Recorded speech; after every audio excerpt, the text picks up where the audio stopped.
I don't know how I got to this point in my life. Fuck Subway.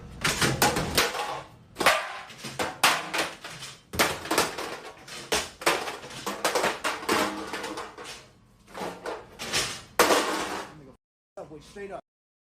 Subway. Fuck all this shit, you hear me? I'm done with all this shit. Deadass. There you go. Look. Look. All that shit. Buffalo chicken, goodbye. Look at the cheese. All this shit, you hear me? I don't give a fuck none of this shit, bro. All right, y'all. So for those of y'all who don't know who this man is from the footage you just watched, this is an infamous dude named Jamani, or also known as Jamani Struggles. Now, this dude is clearly a certified crash out, and the Subway clips make that very clear. Now, I kind of have mixed feelings about Jumanne. He just seems like a really troubled guy who seems to be fighting some demons in his life, and as this video progresses, you'll see what I'm getting at. But that's no excuse for his behavior at all, but this guy doesn't really fit the mold of your like typical locale, in my opinion. But the problem with Jamani, right, is that this guy is stuck in a perpetual cycle of bad decision after bad decision after bad decision. And a reason for that is that this guy hates working normal jobs. For some reason, this guy thinks he's above him. And what this usually leads to is this guy getting terminated or him just simply quitting and moving on to the next best thing. But this guy was invoking Meek Mill's name and basically begging for dream chasers to recruit him. So take a listen to this. What's up? It's Jamani at Meek Mill. This is directly to Meek or anyone that's in a position that wouldn't mind giving me an opportunity to put myself in a better position. Right now I'm in a process of, clout chasing. Basically, I'm about to do this video, which, I'm expecting it might get millions of views. So hopefully Meek will be able to see this.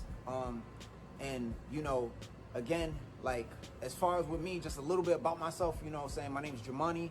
I'm 28, from Providence, Rhode Island. I've been putting out music videos since I was 17, but I'm in a position where like I ain't make it, and I'm about to be 30, and it don't look like I'm gonna make it, and I'm really just by myself. I don't have no team, as far as any support. Everything I do on my own, and with all of this clout chasing I've been doing, like, it's humbled me to a point where, I had to swallow my pride, and if I'm gonna be doing this, I gotta try to,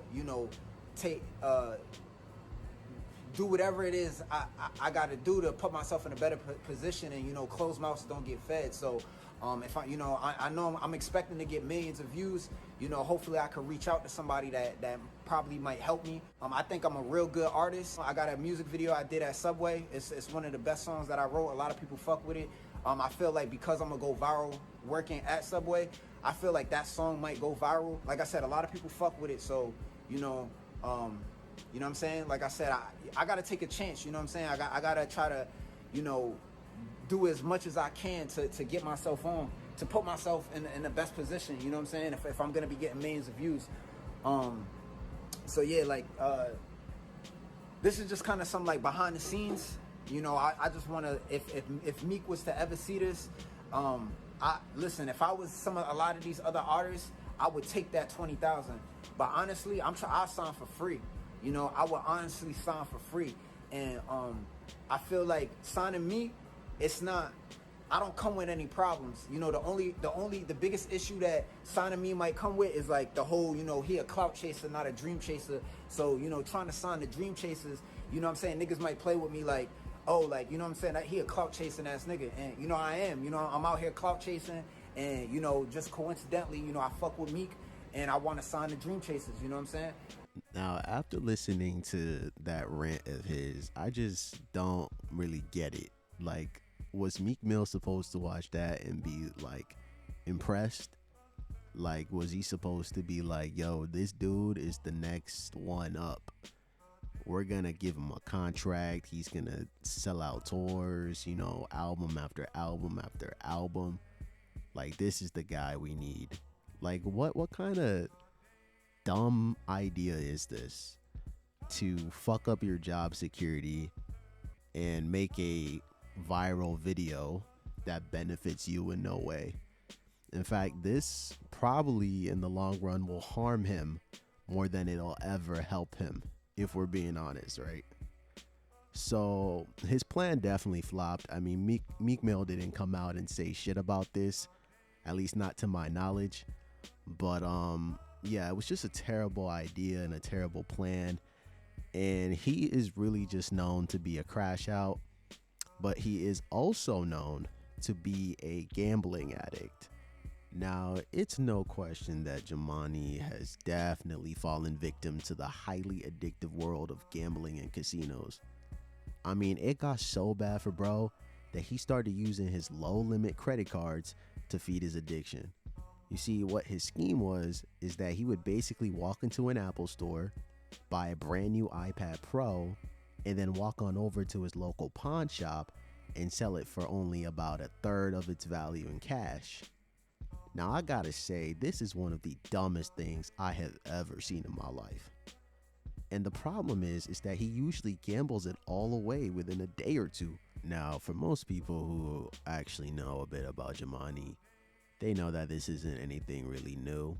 They know what his personality is like. And those that actually do follow him and keep up with him know that, you know, he's been facing these issues for quite a long time now. But the reason why I'm even talking about him now is because he had apparently taken a 3-month break and he's back now. But there are some things that are different now, and I was kind of wondering what had changed for him. Now, when I got wind that Jumanne was back on YouTube and I guess social media in general, I kind of wondered what would be different this time. And I could not believe what I was watching when I pulled up his channel. Jamani has opted to move from Rhode Island to Las Vegas.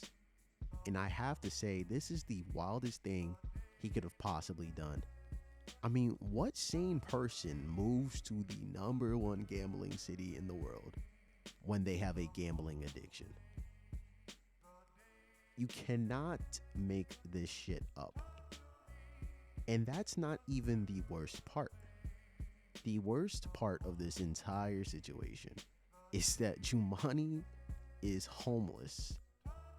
This man moved to a whole new city with no real plan and very little money to his name, and somehow expects to quote unquote survive. Now, he did book a hotel for a few days, and I think after that he does plan on thugging it out on the streets of Las Vegas. And he also claims that he's gonna get his shit together before he actually goes back to making his gambling content. But on his 3rd day in the city, he couldn't help himself but to take a little visit to a casino. Now, Jamani claims that he did not gamble at all, and this was simply a tour of the facility to pass the time. But I just gotta think, like, bro definitely had to, you know, test out a couple machines or, you know, do a little bit of gambling on the side.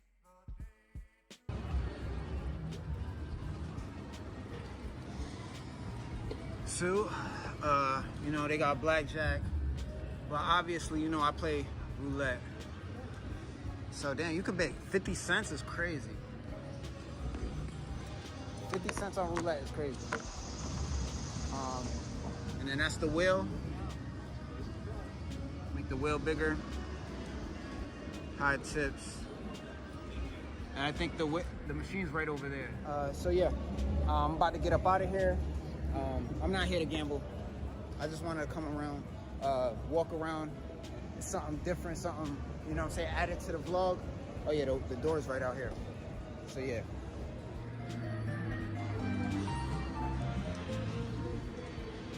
See you. I don't know. I'm not gonna end the vlog right here, but I don't know what else to do. My only concern for Jamani is as he's walking those streets of Las Vegas, I just hope he doesn't get tempted and, fall back into old ways and, gamble all the money that he's accumulated through the kindness of people and strangers that kind of feel bad for him and are empathetic towards him and his situation. But one thing I will say about Jamani is that he seems to be extremely self-aware. To a certain extent, of course, but he seems to not blame other people for his mistakes, and he kind of seems to be aware that he's responsible for the choices he makes, and that's quite different from what a typical local would do. So here's the thing, right? The confusion comes as to why he continues to make the same mistakes over and over again, right? And it truly appears that every time he goes through something difficult, he kind of does learn something from it, but he kind of also doesn't, because this guy will always just give into his impulses. His entire channel and online presence has been self-destructive at its core, and it's hard and honestly sad to see that this is like a never-ending cycle for him, kind of like a Jamani cycle. He understands that living life the right way isn't entertaining, and as long as he's consumed by the views and the attention, and not to mention the free money and donos, the Jamani cycle just might never end. I'm not uploading these videos about just me. It's all the same content, me at my jobs and stuff, but I know people want to see me gamble, so moving forward I'm just gonna gamble. And and as I start to make more money through my content, I will gamble with more money on a consistent basis. But I'm thinking to go, I think I'm gonna just do like $40-50 vlogs. And I don't know what the future holds, because I'm not trying to gamble forever. I can't gamble forever. I'm not a professional gambler. I don't want to be a professional gambler. I allowed it to ruin my life. So I do have to transition to something else. I don't think it's going to be Pokemon. Pokemon might be like a part-time thing I might do if I'm successful at it one day. But right now, I don't know what the future holds for me when it comes to content. But right now, it's just gambling.